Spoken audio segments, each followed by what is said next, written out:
வணக்கம்.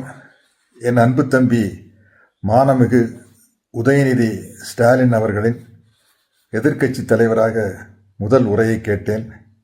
கடமை தவறாமல், கண்ணியம் தவறாமல், கட்டுப்பாடு குலையாமல் இருந்தது.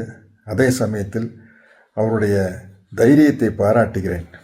மக்களை பிரிக்கும் சனாதனம் நிச்சயமாக ஒழிக்கப்பட வேண்டும் என்று முழங்கும்போது அவருடைய கெத்து அப்படி சொல்லலாம். அப்போ தான் இப்போ இருக்கிற 2K கிட்ஸுக்கு, ஜென்சி கிட்ஸுக்கெல்லாம் புரியும். வெளிப்பட்டது. சனாதனம் ஒழிக்கப்பட வேண்டும் என்ற வார்த்தையிலேயே சமூக நீதி காக்கப்பட வேண்டும் என்ற வார்த்தையும் அடங்கியுள்ளது.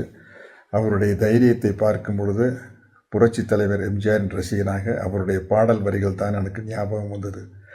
1000 கைகள் மறைத்து நின்றாலும் ஆதவன் மறைவதில்லை, ஆணைகளிட்டே யார் தடுத்தாலும் அலைகடல் Oivathillai. Uday, hats off to you.